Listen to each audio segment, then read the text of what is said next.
Dieu, bien-aimé.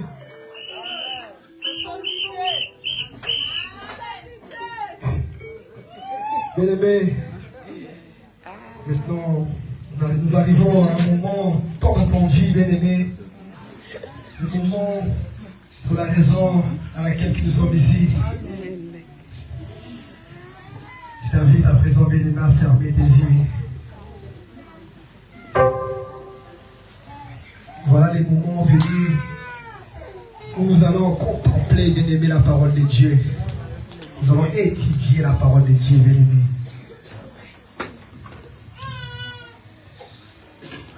Bien-aimé, je veux que tu pries pour la parole de Dieu. Je veux que tu pries pour la parole de vie. Bien-aimé, laisse-moi te dire, toute chose de ce monde passera. Toute chose, sans exception de rien, passera. Une seule chose qui ne passera pas est la parole de Dieu, bien-aimé. Les maisons, les voitures, la richesse, ça passera. Seule chose qui ne passera pas est la parole. Voilà le moment, bien-aimé. Nous allons écouter encore la parole de Dieu. Je veux que tu pries, que toute parole, tout mot sortant de la bouche du prédicateur d'aujourd'hui, qui t'apporte une solution de ta vie, qui t'apporte un soutien dans ta vie. Prions, bien-aimé, dans le nom puissant de Jésus. Prie pour la parole, bien-aimé. Prie pour la parole, bien-aimé. Au nom puissant de Jésus. Seigneur, enseigne-nous. Nous sommes ici pour toi. Parlez-nous à travers ton serviteur dans le nom puissant de Jésus. Prions, bien-aimé. Prions, bien-aimé, dans le nom puissant de Jésus.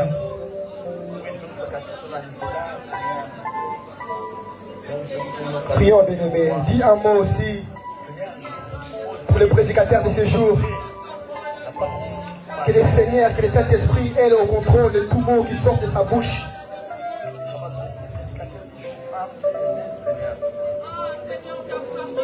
Au nom de Jésus. Seigneur, remplis encore le prédicateur de ce jour. Remplis-le encore, Seigneur, de gloire, de ta puissance et de ton onction dans le nom puissant de Jésus. Tout mot sortant de sa bouche, Seigneur, de gloire. Trouve ta place au milieu de chacun de nous dans le nom puissant de Jésus. Au nom puissant de Jésus. Ainsi soit-il. Prions, bien-aimés.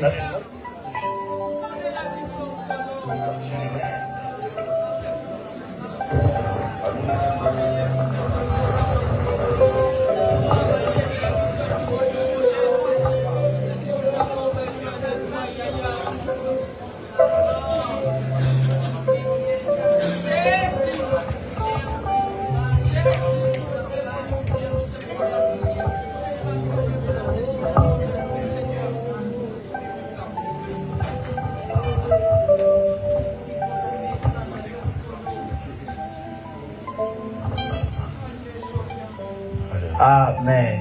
Amen. Amen. Amen. Est-ce que nous sommes heureux d'être là ce matin? Est-ce que nous pouvons pousser des cris de joie? Non, je ne vous entends pas. Est-ce qu'on peut encore pousser des cris de joie? Ce n'est pas pour moi que tu me fais de pousser.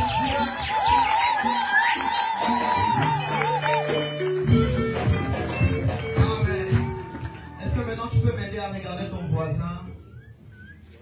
Avoue-le, dis-le la vérité, dis papa t'es beau aujourd'hui, tu es belle ce matin. Alors tu peux même te déplacer.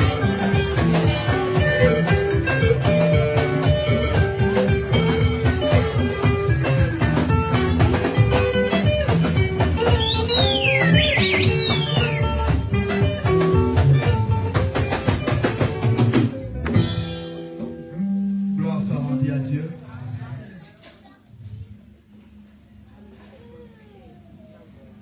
Alors, je vais en profiter de saluer la présence de papa qui nous a donné encore cette occasion de pouvoir être là parmi nous et prêcher la bonne nouvelle. Merci pour la confiance renouvelée, papa. Et merci aussi à Dieu qui nous a favorisés ce matin. Nous pouvons nous mettre, pardon.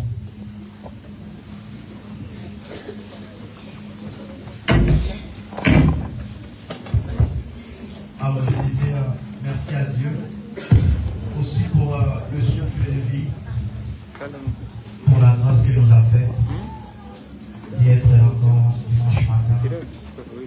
Plusieurs sont partis, plusieurs sont morts. Mais nous sommes là au moins. Et nous devons le prouver par notre sacrifice que nous devons faire pour lui. Amen. J'ai toujours chaud au cœur lorsque je me mets devant vous. Parce que je sais à quel peuple j'ai fait face. Tout comme l'apôtre Paul, lorsqu'il écrit aux Corinthiens, il dit je vous écris avec tremblement. Et en me mettant devant vous, je tremble. Parce que je sais que c'est un peuple qui a beaucoup de connaissances, beaucoup de sagesse, beaucoup d'intelligence. Je ne vais pas droit à l'erreur. Amen. Amen. Est-ce que tu peux acclamer pour toi-même?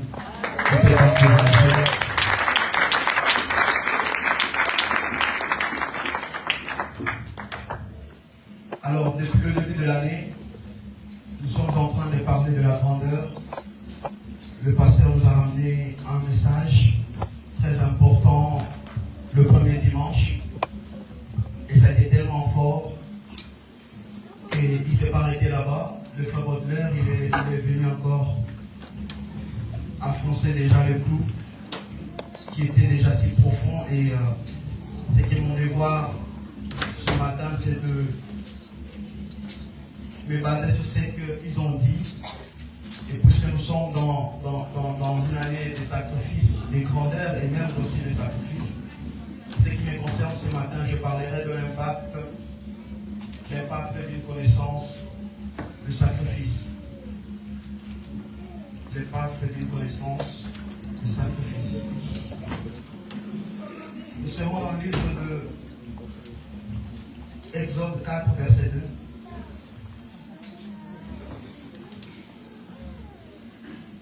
Exode 4, verset 2. Nous serons aussi dans le livre de Genèse 22, 1 jusqu'à 8.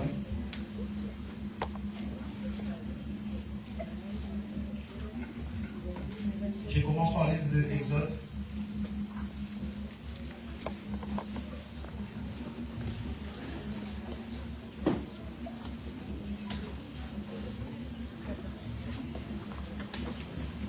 Amen. Amen. Je commence par le livre d'Exode 4, verset 2.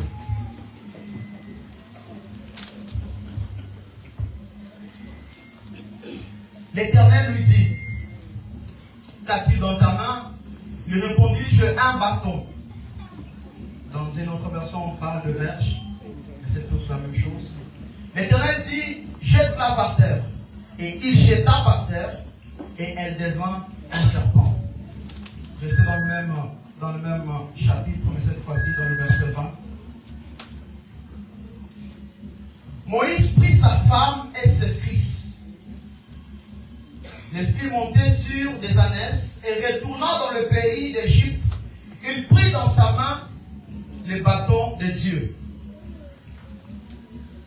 On a lu qu'elle avait d'abord son bâton à lui, mais ici dans le 20, on dit que c'est devenu le bâton de Dieu, c'est depuis à lui. Nous allons voir pourquoi c'est devenu le bâton de Dieu. Allons rapidement dans Genèse 22.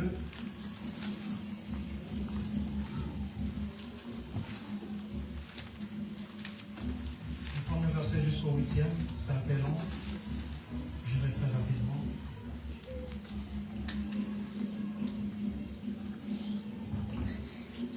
Après ces choses, Dieu mit Abraham à l'épreuve et lui dit, Abraham, et il répondit, mais voici. Dieu dit, prends ton fils, ton unique, celui que tu aimes, Isaac, va-t'en au pays de Morija et l'offre-le en holocauste sur l'une des montagnes que je te dirai. Abraham se leva de bon matin, sella son âne et prit avec lui 2 serviteurs et son fils Isaac. Il fendit du bois pour l'holocauste Et il partit pour aller au lieu que Dieu lui avait dit. Le troisième jour, Abraham, levant les yeux, vit le lieu de loin. Et Abraham dit à ses serviteurs, restez ici avec l'âne. Moi et le jeune homme, nous irons jusque-là pour adorer et nous reviendrons auprès de vous. Abraham prit le bois pour l'holocauste, le chargea sur son fils Isaac et porta dans sa main le feu et le couteau. Et ils marchèrent tous les deux ensemble. Alors Isaac parlant à Abraham, son père dit, mon père, il répondit, mais voici mon fils. Isaac reprit, voici le feu et le bois, mais où est l'agneau? En d'autres termes, où est le sacrifice pour l'holocauste? Abraham répondit, mon fils, Dieu se pourvoira lui-même de l'agneau pour le sacrifice. Très rapidement, le livre de Romains 12. Je sais que nous connaissons tous ce verset. Romains 12.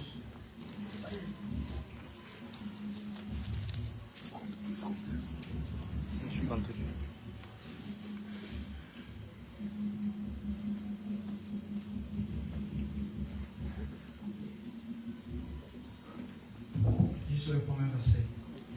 Je vous exhorte donc, frères, par la compassion de Dieu, à offrir vos corps comme un sacrifice vivant, saint, agréable à Dieu, ce qui sera de votre part un culte raisonnable. Parole du Seigneur. Amen. Seigneur, bénis ta parole, fais disparaître ma chair sur cette chair, et que ton esprit prenne toute la place. Ce que je demande, c'est ce que j'obtiens au nom de Jésus-Christ. Amen. Amen. Alors, comme je le disais tout au début, à ce qui concerne le thème de l'année, l'année de la grandeur, et à ce qui concerne mon thème ce matin, je parlerai d'une connaissance profonde d'un sacrifice. Amen. Amen. Alors, en étant dans cette année, il est important que nous ayons de certaines attitudes de sacrificateur. Yes. Amen. Amen. Et je voudrais que dans ce message, que nous puissions retenir ce sujet, mais surtout la différence que j'aurai à faire entre deux générations, celle d'Isaac et celle de Jacob. Parlant de la génération d'Isaac, je ferai référence à la génération des pères, et parlant de la génération de Jacob, je ferai la référence à la génération des fils. Ça veut dire que ma génération à moi. Si nous avons de quoi annoter, veuillez noter ces deux principes qui va nous conduire jusqu'à un développement de notre message. Alors, face à la diversité et le défi des deux générations, la distinction dans le résultat, elle sera visible par la capacité de chacune de ces générations-là à sacrifier et à se sacrifier. Je le répète, face au défi et à la diversité des deux générations, la distinction dans le résultat, elle sera visible par rapport à la capacité de chacune des générations à sacrifier et à se sacrifier. Amen. Amen. Vous voyez ici que nous ne sommes pas seulement amenés à sacrifier des choses, mais nous devons nous-mêmes aussi nous sacrifier. Amen. Deuxième point.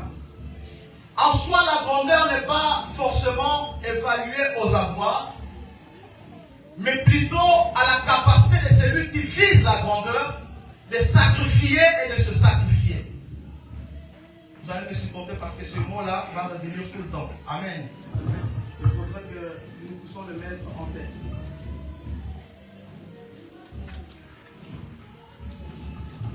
Alors, lorsque deux générations ont le même défi et qu'ils font face à la même réalité de la vie et qu'ils disposent tous les deux de la même ressource, de même Dieu, il y aura la différence en rapport avec la connaissance du sacrifice. Celui qui fera un sacrifice agréable et raisonnable, en ayant une connaissance profonde de ce sacrifice, il n'aura jamais le résultat par rapport à celui qui fait un sacrifice qu'on appelle dans la Bible le sacrifice des insensés. Dans Ecclésiaste 5, verset 1. Ecclésiaste dit, lorsque tu t'approches devant la présence de Dieu, la première des choses, approche-toi plus pour écouter, au lieu d'offrir un sacrifice d'un insensé parce qu'il le fait mal. Amen. Amen. Et ce qui est dangereux, c'est que lorsque vous faites mal un sacrifice sans savoir que vous le faites mal, vous demeurez dans ce mal. Alors que dans l'autre côté, le sacrifice a pour but d'abord de faire du bien à Dieu, mais aussi à celui qui l'offre. Mais lorsque celui qui l'offre, il est insensé, parce qu'il manque la connaissance de ce qu'il fait, il renverse les rôles. Ça veut dire que le bon moment pour lui de pécher, c'est quand il est dans la présence de Dieu. C'est qu'il y a des autres qui pêchent dans des boîtes de nuit, dans des hôtels. Lui, le seul endroit qu'il trouve pour bien pécher, c'est à l'église, dans la présence de Dieu. C'est le genre de personnes que leur péché, ça commence lorsqu'ils commencent à prier. Et à ce niveau, je vous rappelle que Dieu n'est pas en manque de nos prières, de nos bouches. Il est plutôt en manque de prières de notre cœur. Ce peuple m'honore de leur bouche, mais le cœur qui est éloigné de moi. Et à ce qui concerne la prière, tu ne peux pas faire entendre Dieu quelque chose qui n'est jamais sorti de sa bouche. C'est que tout ce que tu dois lui renvoyer, ça doit être en rapport avec ce qu'il t'a donné au préalable. C'est comme ça que Ésaïe, il compare souvent la parole de Dieu à la pluie. Il dit, comme de la pluie qui tombe du ciel, et il retourne sans avoir arrosé la terre. Ainsi en est-il de ma parole, elle me sort de ma bouche et il ne retourne pas, sans avoir accompli le dessein pour lequel il est sorti.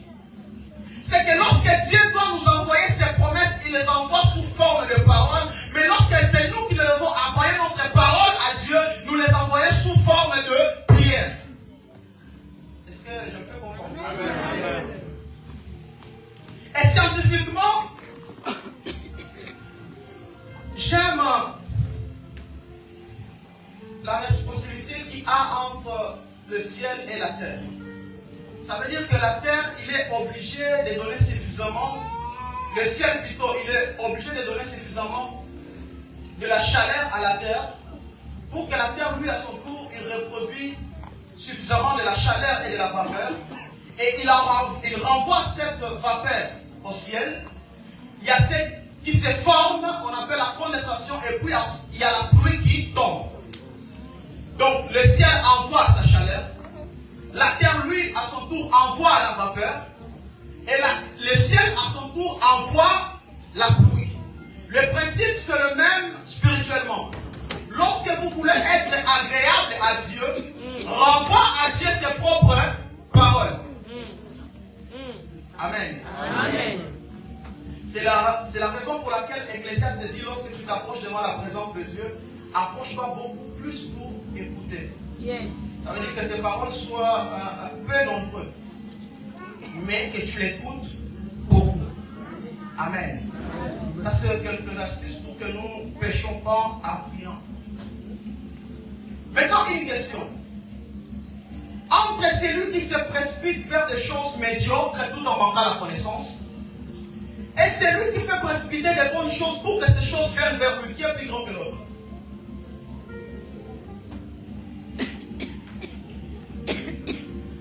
Entre celui qui se précipite vers des choses médiocres et celui qui fait précipiter de bonnes choses pour que ces choses viennent vers lui, qui est plus grand?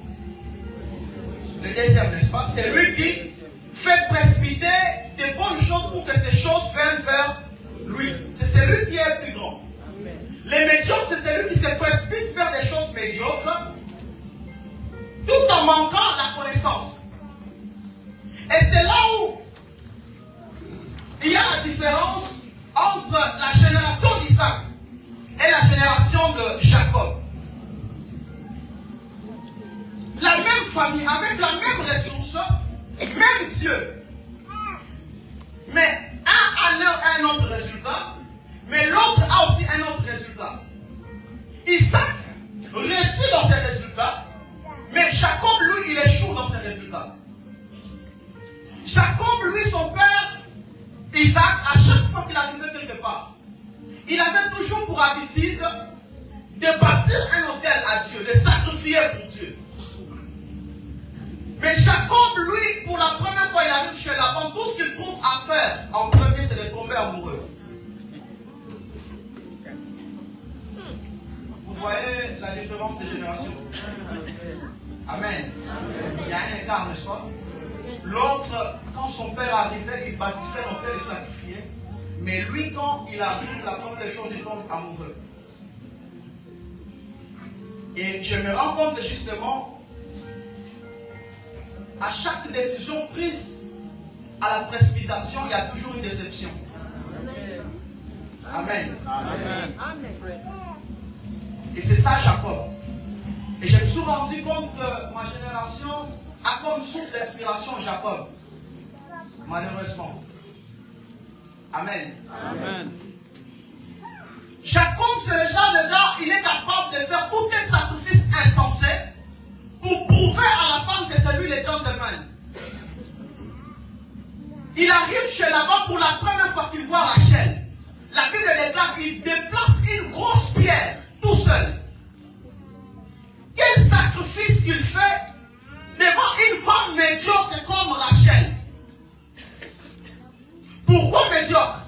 Une femme voleuse, mais aussi idolâtre. Dans Genèse 31, verset 32, elle a volé les dieux de son père là-bas.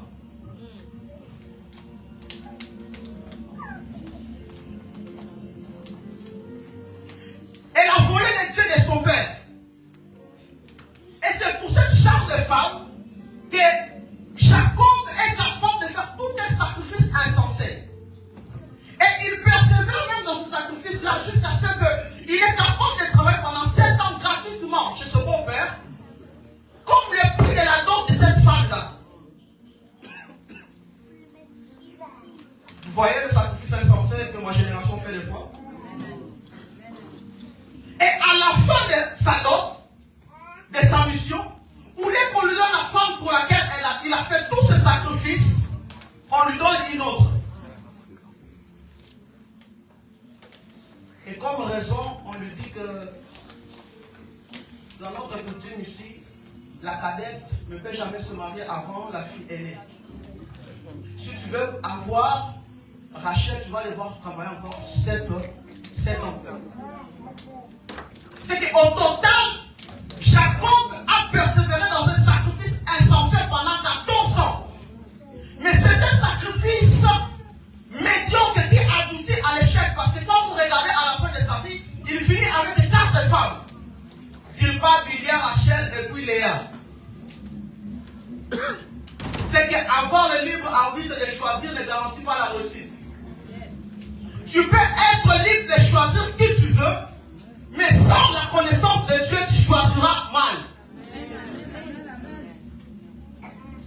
Mais là, Isaac, dans la même condition, il ne s'est jamais précipité pour avoir une bonne femme comme Rebecca. Je me fais comprendre. Amen. Lorsque je parle de la beauté ici, il faudrait que nous devons différencier. Je ne fais pas référence à la beauté physique. Okay? Amen. Parce que toutes les 2 femmes, elles étaient belles. Mais la différence, c'est dans leur intérieur. Yes. Malheureusement, ma génération, qui est celle de Jacob, on est beaucoup plus attaché à ce que nous voyons. Et nous tombons à des personnes médiocres, que ce soit des femmes et des hommes, on tombe tous dans des choses médiocres. Attention, parce que Adam, quand il voit Ève pour la première fois, il ne commence pas par sa beauté physique. Il commence par sa beauté intérieure. Donc c'est quelque chose que nous devons aller au-delà du physique.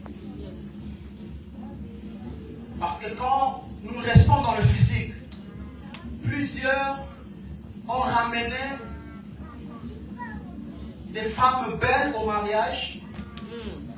Mais malheureusement, c'est la beauté intérieure qui a défini si on la laisse ou bien on la renvoie chez ses parents. Amen. Amen. Donc sortons de cela, allez plus loin.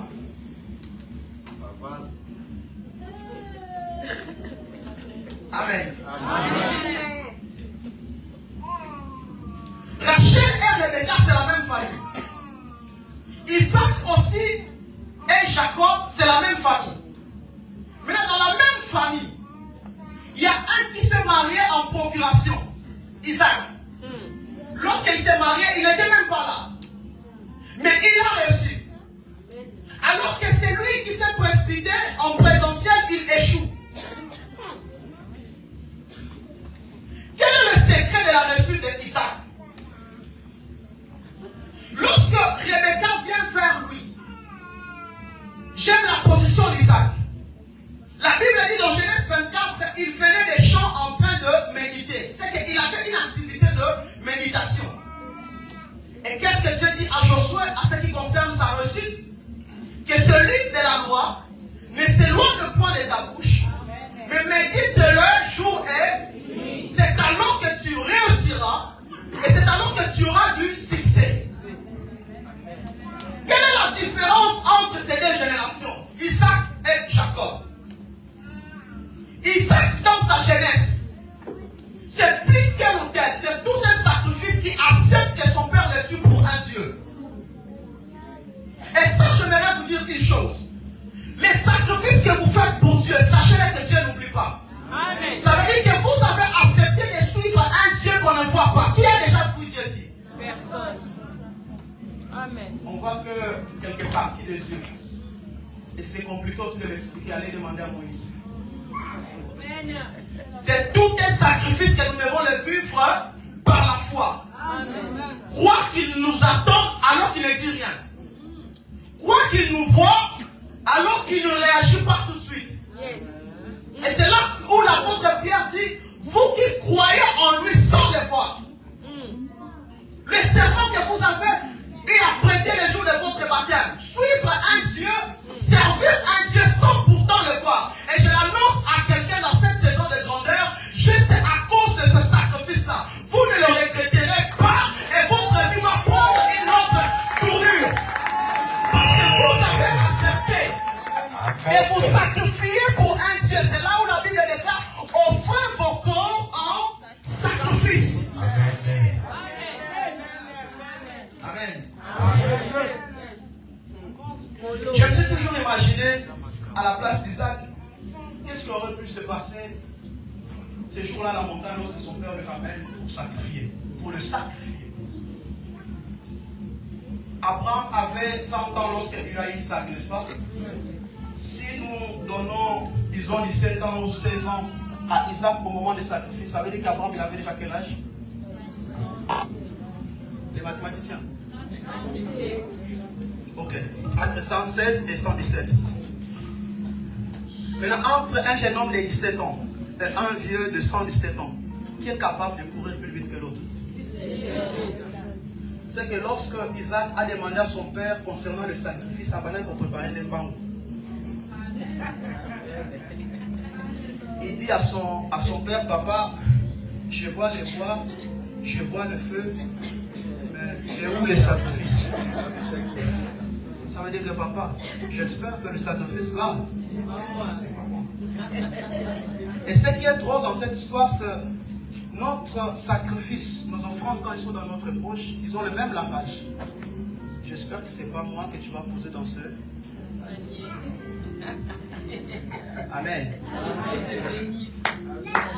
C'est que ces jours-là, Papa Manuel, Isaac était aussi capable de fuir son père et puis rentrer à la maison chez sa maman Sarah pour aller rencontrer à sa maman Sarah qu'est-ce qui s'est passé.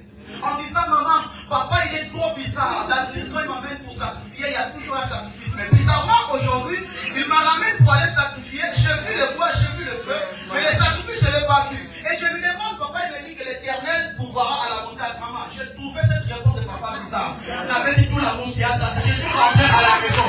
Mais maman,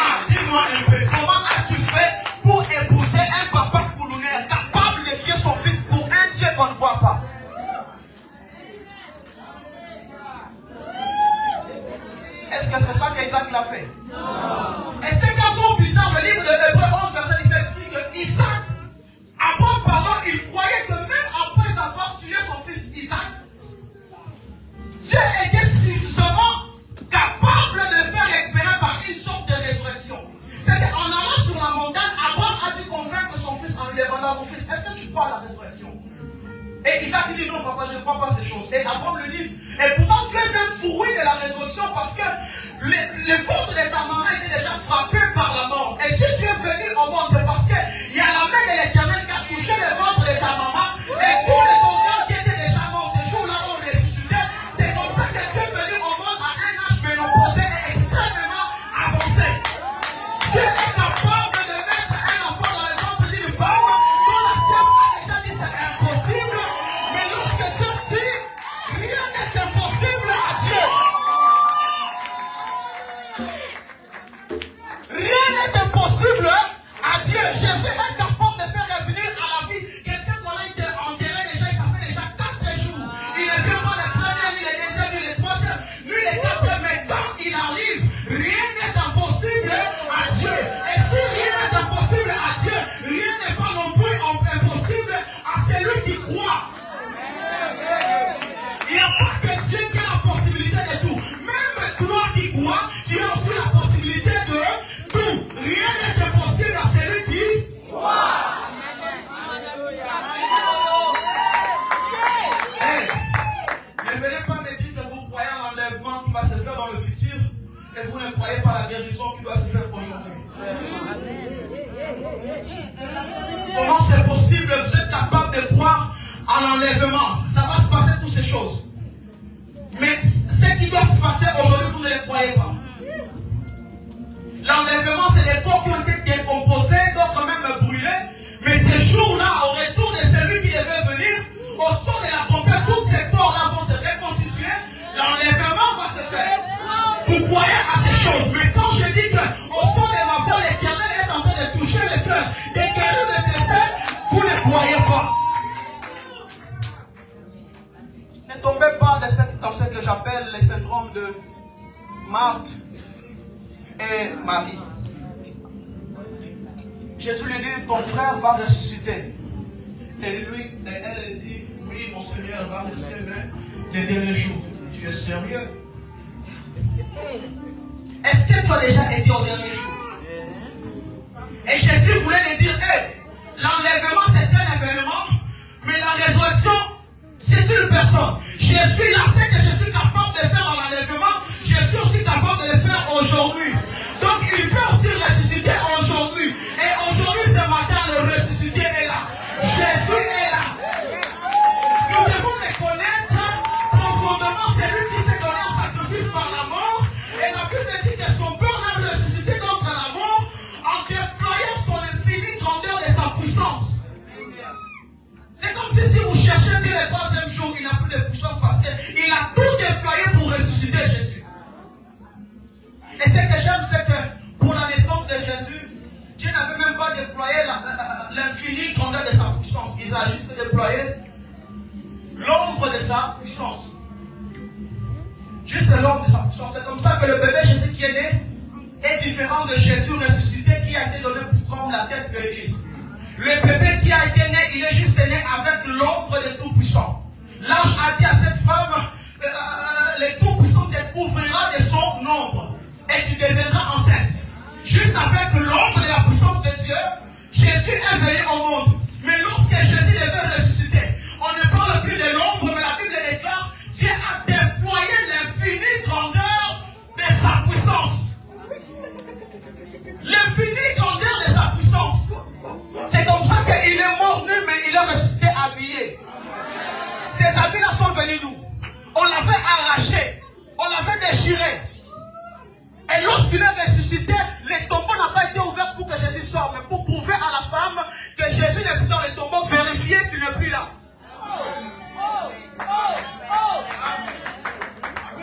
C'est en cette résurrection-là que Isaac croyait. Son père lui a dit, mon fils, est-ce que je peux te tuer pour un Dieu qui est capable de te ressusciter? Et il a dit, ok papa, mais voici. Fais-le comme tu veux. Et là, c'est comme si la terre venait de donner une réponse au ciel que si on a un fils unique, on est capable quand même de le sacrifier. C'est comme ça que le père, lui aussi, il a sacrifié aussi son fils. Dieu s'est dit, un homme sur la terre vient de nous prouver que si tu as un fils unique, tu es capable de le sacrifier. sacrifier son fils unique, c'est une erreur. Parce qu'Abraham n'avait pas qu'un enfant. Il avait deux. Ismaël était là aussi.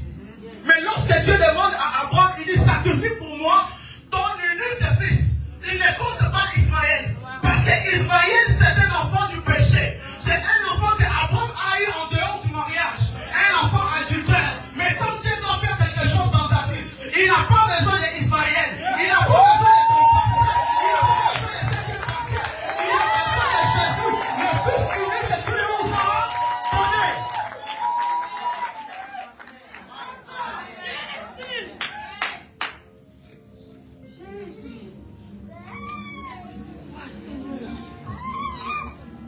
Il a juste besoin du fils unique qui nous a été donné. Et quand Dieu voit le sacrifice qu'Abraham est capable de faire pour lui, comme Dieu il n'aime pas avoir la dette de qui que ce soit, il doit prouver à Abraham ce que tu fais, moi je suis capable de le faire mieux. Jean 3 verset 16. Quand Dieu a tant aimé le monde et qu'il a donné aussi, comme à Isaac a été donné, Dieu aussi a donné son fils unique afin que quiconque croit par lui ne périsse point mais qu'il ait la vie éternelle. Dieu en nous donnant son fils unique, il nous a fait rentrer dans une sorte de vie éternelle. Et là je vais dire à quelqu'un, Jésus n'est pas mort à cause de toi, mais il est mort pour toi. C'est différent à cause de toi. Tu n'es pas la cause de la mort de Jésus. La cause de la mort de Jésus, c'est l'amour de Dieu. Mais toi, tu es le but de la mort de Jésus. Tu es la personne pour qui Jésus a dit, papa, s'il faudra me sacrifier pour sauver ces gens-là, faites-les. Et quand Jésus accepte de mourir comme ça, accepte de se sacrifier pour toi, c'est en réalité pour qu'il soit la tête du corps dont toi tu fais partie. Maintenant, expliquez-moi un peu, papa Emmanuel, entre l'aiguille et le fil, c'est qui trouve la vie? L'aiguille et le fil. C'est qui trouve la vie? C'est l'aiguille. Le fil, lui, il ne fait rien, il ne fait que suivre l'aiguille. Lorsque le fil voit l'aiguille trouver la vie, il est assuré que lui aussi doit passer. Entre nous et Jésus, c'est qui est la tête? Jésus est la tête et nous, nous sommes le corps. Là où Jésus passe, dans cette saison de grandeur, toi aussi tu dois passer. Là où Jésus a réussi, toi aussi dans cette saison de grandeur, tu dois réussir. Jésus n'a pas échoué, toi non plus tu échoueras.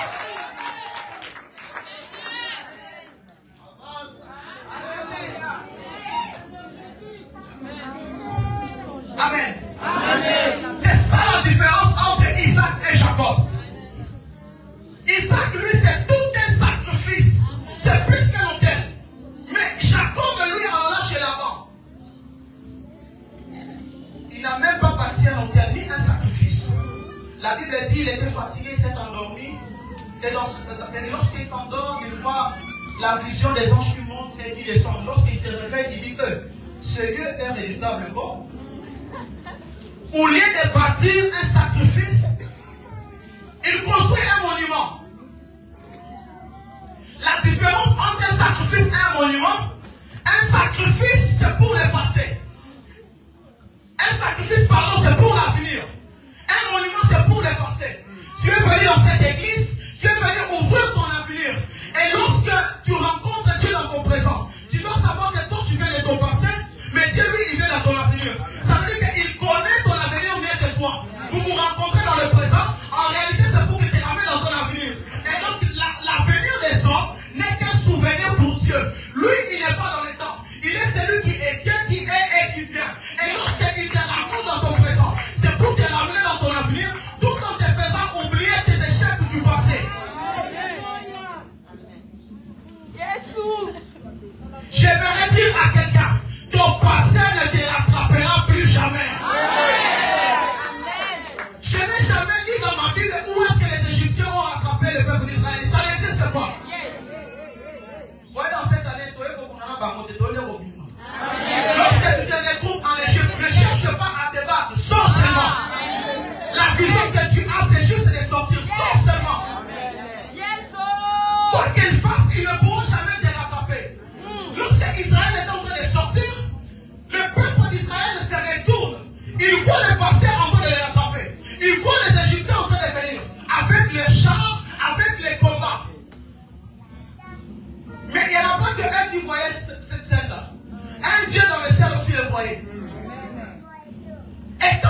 qui lui donne de faire ce mouvement? C'est Dieu. Et vous croyez que ce Dieu-là qui lui donne des mouvements, il va lui permettre de faire un mouvement plus que lui dans la vie? Non.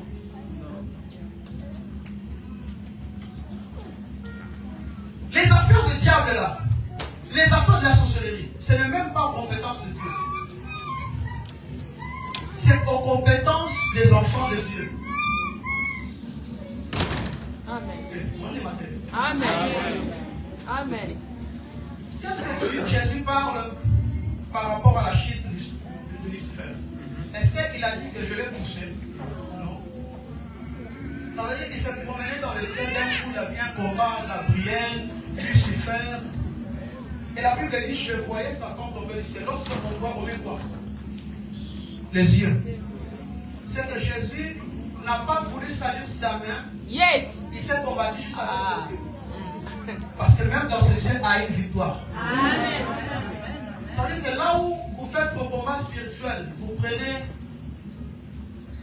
bombe spirituelle. Malheureusement, ceux qui ont vu la bombe, ils sont tombés tout dans la. D'abord, ils ont bombe, boum. Mais Jésus, ce n'est pas ça qu'il fait. Yes. Il dit, je voyais.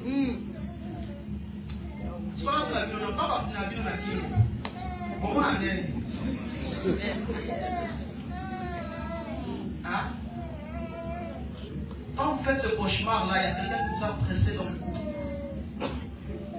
Vous dormez, mais comment vous le voyez? Maman, c'est spirituel, oui, mais quand tu te réveilles, est-ce que tu te rends compte que les cauchemars, ça s'arrête juste quand tu ouvres les yeux?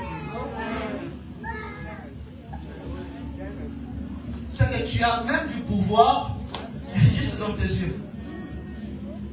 Et puis, c'est quoi cette affaire? Je ne sais pas si elle est sorcière. Expliquez-moi un peu, comment vous faites? Tu laisses un corps pour aller rentrer dans le corps d'un animal. Dieu vraiment, il est descendu, il a porté le corps d'un homme. Toi, tu laisses le corps d'un homme pour aller. Donc tu préfères ne plus parler.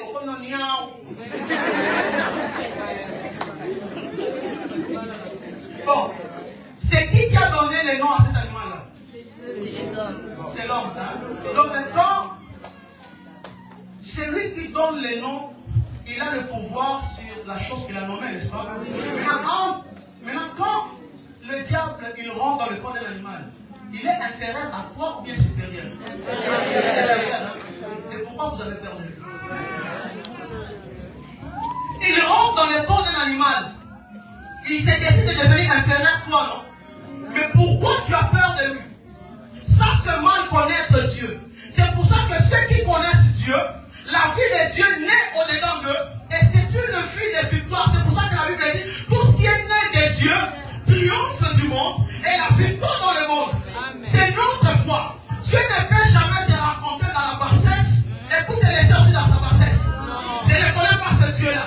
Lorsque Dieu vient dans ma vie, il est capable de faire une chose qu'il n'y a que lui qui peut le faire. Personne d'autre peut le faire. C'est comme ça que quand il est Dieu, il vient rencontrer Moïse. Il doit faire de Moïse quelque chose que personne est capable de faire. Yes. Il éprouve prince. Il dit, à partir d'aujourd'hui, je te change le statut. Tu deviens Dieu devant Pharaon. Amen. Yes. Maintenant, regardez la mission de ce Moïse-là. Moïse venait de fuir l'Égypte parce qu'il avait tué quelqu'un. Donc, il y a un mandat, il y a un envie de recherche en Égypte. Mais Dieu le renvoie à nouveau en Égypte.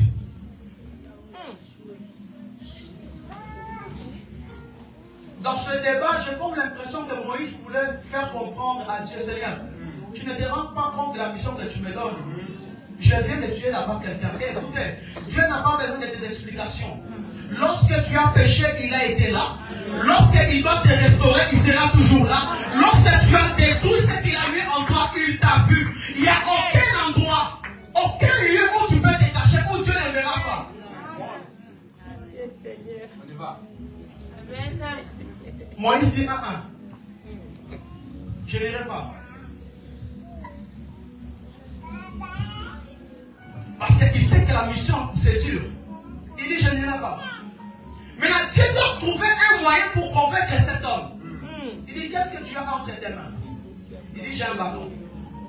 Il lui dit jette. Les bâtons se transforment en serpent. Moïse a peur de son propre bâton. Lorsqu'il veut fuir, Dieu lui dit non, ne fuis pas. Mais avant cette scène, qu'est-ce que Dieu lui avait dit quand il arrive dans cet endroit? Il avait dit ôte tes sandales, parce que l'endroit où tu te trouves est saint. C'est-à-dire en lui disant ce que tu as entre tes mains, jette-le par terre. Il voulait tout simplement le dire. Prends ce que tu as entre tes mains, mets-le en contact avec ma sainteté, sacrifie-le. Et lorsque Moïse l'a fait comme Dieu lui avait dit, le bâton s'est transformé. Moïse qui jette un bâton et il ramasse. Moïse qui jette un bâton se transforme. Il a peur de son propre bâton, mais Dieu lui dit prends-le par la quai. Et le bâton, le serpent se transforme en bâton, pardon. Et j'aime ce que la Bible déclare. La Bible dit, et Moïse, retournant en Égypte, non plus avec son bâton à lui, mais c'est devenu le bâton de Dieu. Donc, il est venu en Madian, il est venu avec son bâton. Mais quand il a jeté dans la présence de Dieu, quand il a sacrifié dans la présence de Dieu, l'impact de Dieu est rentré dans ces bâtons-là. Les sacrifices de Dieu est rentré dans ce bâton-là. Et Dieu a pris la responsabilité de se cacher dans un bâton. J'aimerais dire à quelqu'un, la Bible dit que Moïse retourna en Égypte avec les bâtons de Dieu. C'est toujours toi qu'on va voir, mais ce n'est plus toi qu'on va avoir. Parce que ta vie ne t'appartient pas, plus que tu l'as sacrifié pour Dieu. Dieu a pris la responsabilité de ta vie. C'est pour ça que la Bible dit, vous appartenez plus. Vous appartenez à qui? À Dieu. Lorsque vous avez une maison, c'est qui a la charge de la sécurité de la maison? Le propriétaire, n'est-ce pas? Qui a la charge de ta vie? Quand Moïse descend en Égypte, comme premier défi, Dieu lui dit, prends ton bâton, jette par terre. Moïse va prendre son bâton, jette par terre. Et le bâton se transforme en serpent. Pharaon appelle ce magicien. Et ces magiciens, lorsqu'ils arrivent, ils disent, nous aussi on peut le faire, c'est rien ça. Écoutez, le problème ce n'est pas qu'ils arrivent à faire la même chose que toi. Mais le problème c'est que même s'ils arrivent à faire la même chose que toi, mais la distinction dans le résultat, elle doit être visible par la capacité de celui-là de se sacrifier et à sacrifier. On peut chanter tous de la même manière, on peut avoir tous la même vie, mais est-ce que vous avez un niveau de sacrifice que moi je? Le problème ce n'est pas toujours qu'on prêche tous ensemble. Le problème ce n'est pas toujours qu'on prie tous ensemble, mais la vie de sacrifice de l'autre. Est-ce que tu as ça?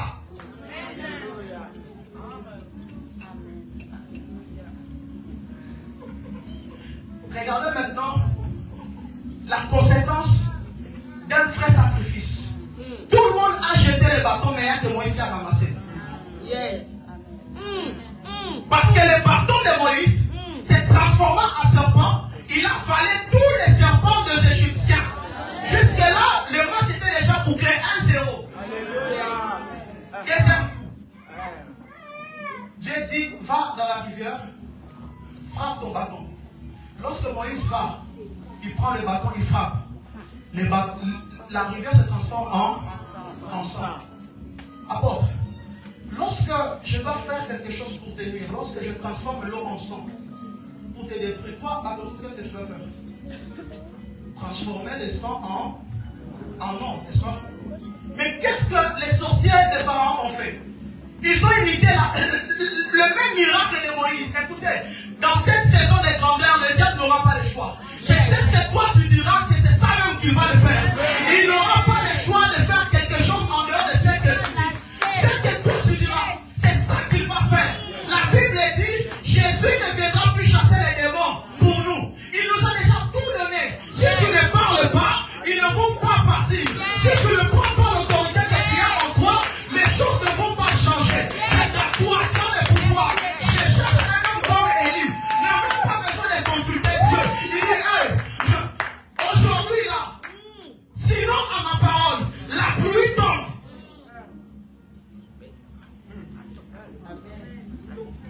Amen. Alléluia. Tu as déjà Jésus en toi. Il t'a déjà donné tous les pouvoirs de marcher sur les serpents, sur les scorpions. Qu'est-ce que tu attends? Qu'il descende encore qu'il fasse? Il vit déjà en toi.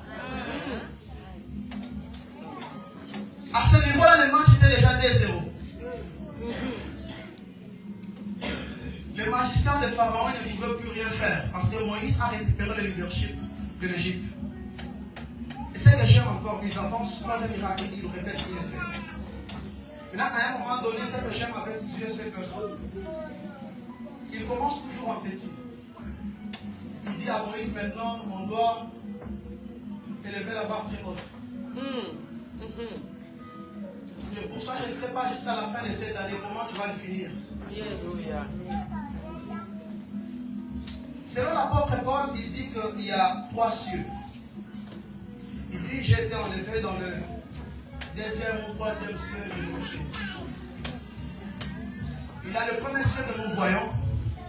Et puis le deuxième, là où il dit, nous n'avons pas à lutter contre les esprits méchants, mais contre les esprits qui sont dans le lieu céleste.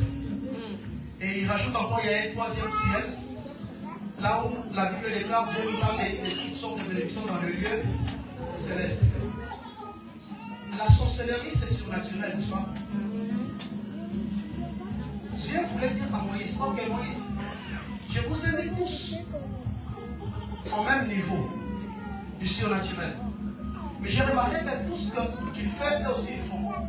Maintenant, je dois t'emmener dans quelque chose qui est supérieur que le surnaturel. Le supranaturel. Amen. Amen. Je dois t'emmener quelque chose là où eux ils ne peuvent pas arriver. C'est pour ça que quand tu es né de Dieu, tu dois comprendre une chose. Ta vie n'est pas à la portée du surnaturel des sorciers, mais ta vie est cachée en Jésus ou dans le lieu céleste. C'est que les sorciers peuvent te voir, mais ils ne pourront pas t'avoir. Les diables voyaient Pierre se promener en Jérusalem, mais pour avoir la vie de Pierre, il a fallu qu'il aille demander. C'est là où Jésus dit, Pierre, Simon, les diables Pierre t'a réclamé. Il a réclamé où? Dans le ciel. C'est qu'ils peuvent te voir, mais ils ne pourront pas t'avoir. Mais en ce niveau-là, Dieu dit maintenant à Moïse, prends ton bâton, frappe la terre, qu'il y ait des insectes. La Bible déclare, lorsque Moïse leva le bâton, il y a eu des insectes de partout, des poux. Ces jours-là, un pharaon et les magiciens et tous les polomons de Pharaon, tout le monde a commencé à prendre un coup noir. Ils ont commencé à se gratter. Maintenant, Pharaon regarde ses gardiens, ses gardes, ses magiciens. Il dit, hey, faites la même chose. J'aime ça qu'ils répondent. Ils disent, ça c'est les doigts de Dieu. Même pas la main, juste les doigts de Dieu. C'est qu'avec les doigts de Dieu, Dieu est capable de bloquer tous les systèmes diaboliques dans ta vie. Juste la partie la plus petite de Dieu est capable de bloquer la partie la plus grande du Satan. Juste les doigts. Maintenant, Dieu avait dit à Moïse, je te fais Dieu devant Pharaon. Regardez maintenant là où Moïse maintenant devait être comme un Dieu en Égypte. Yes. Pharaon adorait le roi soleil. Hein? C'était ça leur Dieu en Égypte, Amora. Je ne sais pas si vous avez vu ça en histoire. Pharaon lui-même était représenté comme une divinité. Les Égyptiens adoraient Pharaon. Et Pharaon adorait le soleil. Maintenant, à ce niveau-là, lorsque Dieu dit, je te ferai Dieu devant Pharaon, qu'est-ce qui doit se passer? Dieu dit à Moïse, lève ta main. Lorsque Moïse lève sa main, la Bible déclare, il y eut un ténèbre sur tout l'Égypte. Yes. Le soleil s'est éteint ce jour-là. Mais Moïse a vaincu Pharaon, a vaincu aussi les dieux de Pharaon, qui est devenu Dieu en ce moment-là. C'est Moïse. Il est rentré comme le fils et la fille de Pharaon, mais il est sorti comme un Dieu. Je vais te dire, tu es né en tant qu'enfant de tes parents, mais tu sortiras de ce monde en tant qu'enfant de Dieu, parce que tu es né de Dieu, tu es enfant du monde.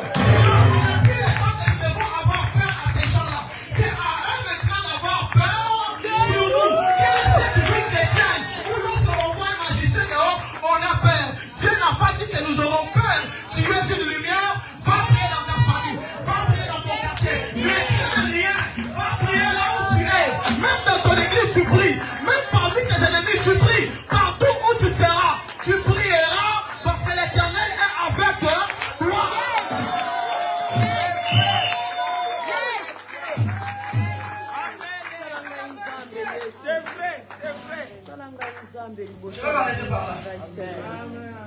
Alléluia. À propos de le fou de Gadara, il habite où? Dans le cimetière. Hein? L'esprit de mort amène les gens où? Dans le cimetière. Hein? Maintenant, qu'est-ce qui fait un homme possédé par 5 000 et 4 000 démons en lui? On l'amène dans le cimetière, on n'arrive pas à les tuer. Ça veut dire que dès que tu meurs, on t'enterre. Mais lui, 5 000, pas un, 5 000, sont en lui, mais ils n'arrivent pas à les tuer. J'aimerais déclarer ceci à quelqu'un. Tu as des promesses de Dieu sur toi. Même s'ils te ramènent dans leur terrain, tu ne mourras pas et tu ne joueras pas. Ce n'est pas eux qui décident de ta vie. C'est Dieu qui décide de ta vie. Il y a une différence entre les possesseurs et le propriétaire. Je possède ce micro, mais ce n'est pas à moi. À la fin, je serai obligé de le laisser. Je ne suis pas le propriétaire. Écoutez, le diable peut posséder ta vie, mais il n'est pas forcément le propriétaire de ta vie. C'est pour ça que le propriétaire du fou de Gadara, il a entendu que sa chose est privée quelque part. Il a dit à ses disciples, allons de l'autre bord. La Bible déclare la mer a commencé à bouger. La tempête a bougé. Parce que le propriétaire a dit, nous devons aller délivrer quelqu'un là-bas. Ils peuvent posséder ta vie. Ils peuvent posséder tes finances. Mais ils ne sont pas le propriétaire. Le propriétaire de ta vie, c'est Dieu. C'est lui qui décide quand est-ce que tu mourras, quand est-ce que tu vivras, quand est-ce que tu réussiras. La vie n'est pas dans leur main. C'est entre les mains de Dieu.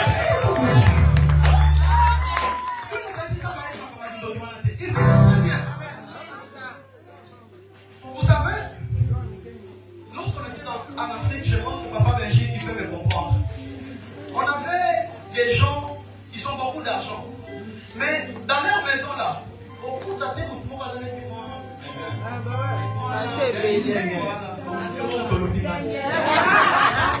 En fait, qu'est-ce qui se passe? La richesse de cet homme-là est sous les toits de cette personne-là. Il travaille, il a beaucoup d'argent. À cause de cet enfant-là qu'il a vendu. Et c'est la même scène qui s'est passée dans ce fou-là de Gadara. C'est comme ça que vous comprenez que lorsque Jésus a délivré ce fou, les hommes du quartier, tout le monde, ils étaient énervés contre Jésus. Parce qu'ils travaillaient, lorsque vous regardez les bourgeois, ils commençaient à prospérer. Justement parce qu'ils travaillaient avec les doigts de ce fou-là. C'est pour ça que dans ce genre de famille, ils n'aiment jamais la délivrance. Mais ça, c'est l'année de grandeur. C'est plus le temps où ils doivent posséder ta vie. C'est plus le temps où c'est eux qui doivent prendre ta vie en tâche. C'est plus le temps où ils doivent te conduire.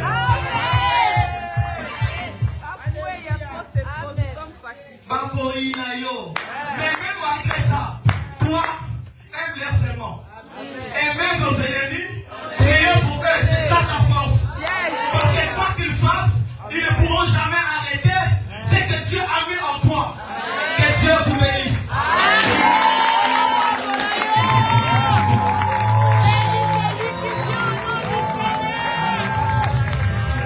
Que Dieu vous bénisse. Est-ce que la sœur Bénédicte peut me faire? Amène-moi aux choses simples qui nous montrent ta grandeur. Et seule la terre suffit pour toute cette splendeur. Ouvrez mes yeux que je vois ton armée qui m'entoure. Que je sais sera la taille des illusions que j'affronte la nuit et le jour. Tu es plus grand. Tu es grand. Il a servi dans ta vie. Vraiment croire que tout ce que l'on vit ici-bas, Il est si grand dans ta vie. que les mots du dictionnaire. Laisse te focaliser sur lui. Vraiment grand. Laisse te focaliser sur lui. Que tout ce que tu fais à ta taille, Il t'a rendu au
vas prier, bien-aimé.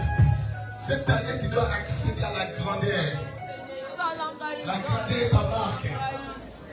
Il y a quelqu'un que le Seigneur veut délivrer aujourd'hui de la prison satanique. Tu as été enfermé beaucoup de temps dans cette prison-là. Aujourd'hui, c'est ton jour, c'est le jour de délivrance.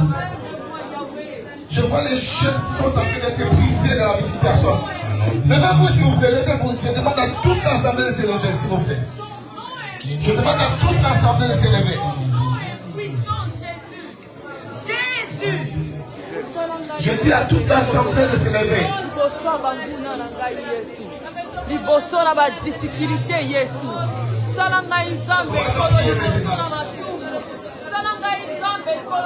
On va s'appuyer. Accès dans la grandeur. C'est un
Fini la prison pour toi.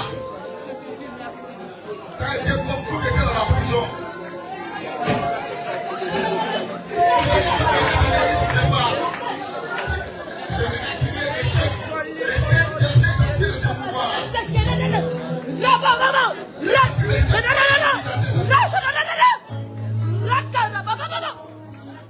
Fais changer des choses dans ta vie. Je dis à quelqu'un c'est ton jour aujourd'hui. Élève tes mains. Ils ont crié le nom de Jésus 3 fois.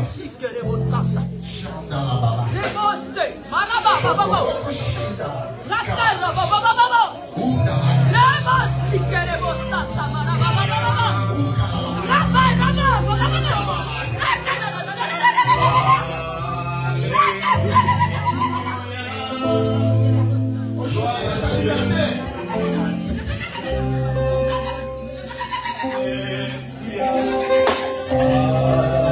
On dit qu'il va franchir un cap. Là où il y a une destinée dans la vie, aujourd'hui, la destinée dans la vie.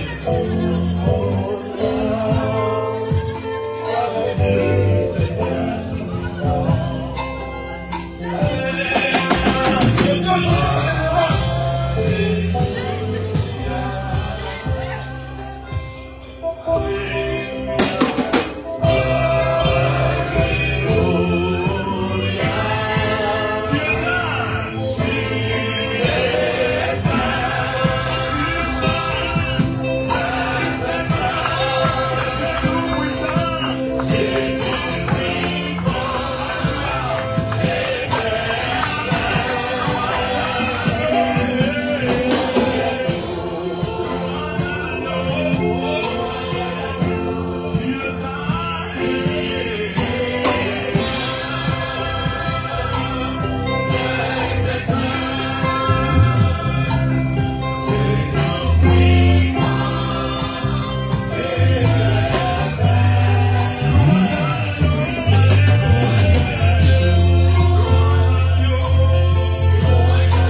Il est là.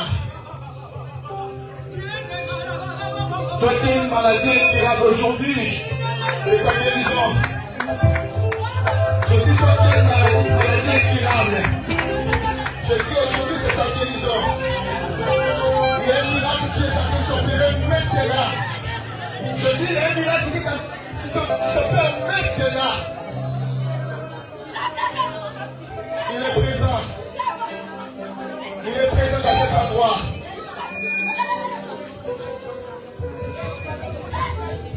Il s'appelle les Shama.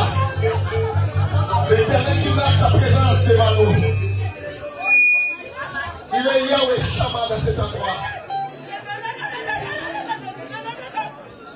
Il est là. Tu vas crier avec moi. Jésus.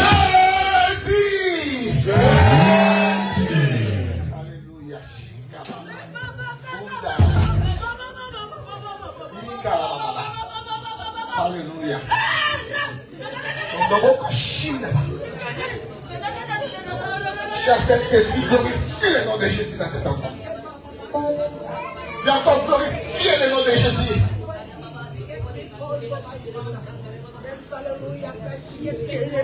Monte dans cet endroit.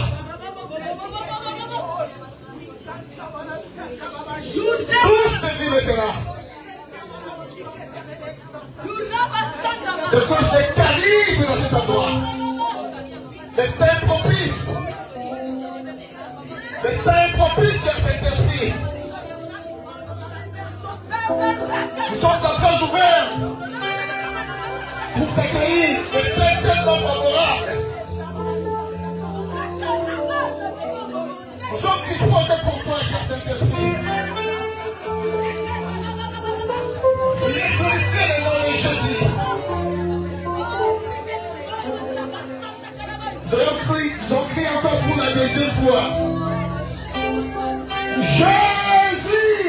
Jésus! Alléluia, Alléluia, Alléluia, Alléluia, Alléluia, Alléluia, Alléluia, Alléluia. Les chaînes vont tomber aujourd'hui. Il a fait l'erreur, cette personne-là. Elle n'a jamais su que tu appartiens à Christ. Aujourd'hui, c'est ta liberté.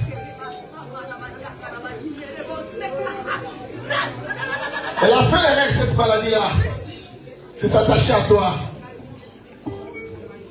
Aujourd'hui, le Seigneur va se glorifier en toi. Ce blocage-là, cet échec-là, ils ont fait l'erreur.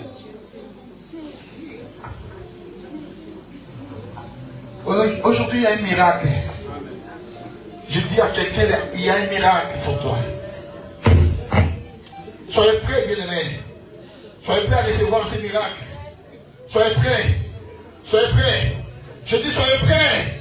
Je dis soyez prêts. Je dis soyez prêts. Je dis soyez prêts. Il y a un bon impétueux dans cet endroit. Il y a un bon impétueux qui va secouer ta vie. Il y a un bon impétueux qui va bouleverser ta vie. Il y a un bon impétueux qui va attirer un miracle dans ta vie. Il y a un bon impétueux qui va changer la donne aujourd'hui dans ta vie. Ce vent est là. Ce vent est là. Ce vent est là. Je dis ce vent est là. Ce vent qui va tout chambouler dans ta vie. Alléluia. Alléluia. Shanda baba. Unda bakash. Shanda bakash. Ukara bakash. Shodobokush. Kama. Inda bakash. Alléluia. Alléluia.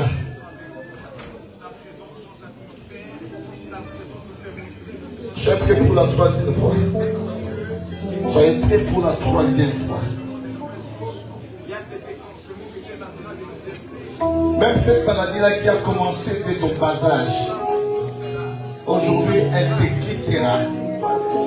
Sans discussion. Je dis bien sans discussion. Dans cet endroit, elle va te quitter maintenant. Il est Dieu. Il est Dieu. Il est Dieu.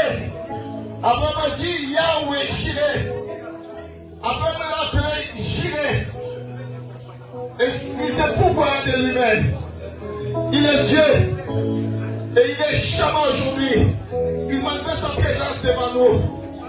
Il est là. Il est Emmanuel. Dieu qui est parmi son peuple. Il est là, il veut guérir. Il veut opérer. Il veut changer. Il est là. Alléluia. Soyez prêts à recevoir ce miracle. Pour la troisième fois, soyez prêts. Soyez prêts. Soyez prêts.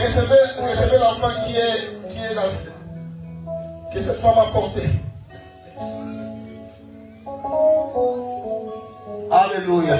Soyez prêts, tu vas recevoir un miracle aujourd'hui. Soyez prêts.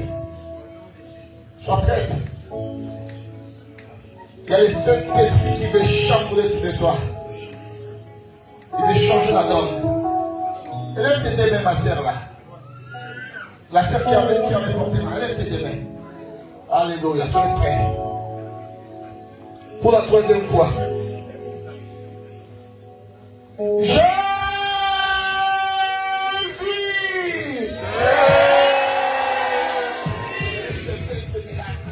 Recevez ce miracle. Recevez ce miracle. Recevez ce miracle. Dans le nom de Jésus. Recevez ce miracle. Recevez ce miracle. Recevez ce miracle. Recevez ce miracle. Recevez ce miracle. Recevez le changement. Recevez le changement. Recevez le changement. Recevez le changement. Recevez le changement. Recevez ce miracle. Dans le nom de Jésus. Dans le nom de Jésus. Sois libre maintenant. Sois libre. Sois libre. Sois libre. Au nom de Jésus. Au nom de Jésus. Au nom puissant de Jésus. Au nom de Jésus.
Nous allons prier pour notre frère, le prédicateur de ces jours. Je te demande, bien-aimé, à lever ta main droite et à commencer à prophétiser pour notre frère. Que le Seigneur accorde encore de sagesse, d'intelligence et qu'il le fortifie dans tout domaine. Prions, bien-aimé, dans le nom de Jésus. Élevons nos voix, bien-aimé. Élevons nos voix, bien-aimé, pour nos frères, pour notre frère, bien-aimé.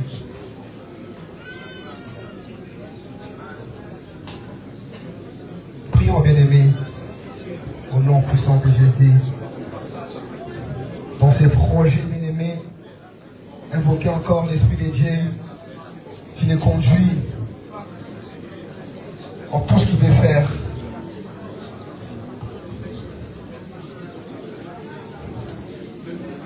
Au nom puissant de Jésus.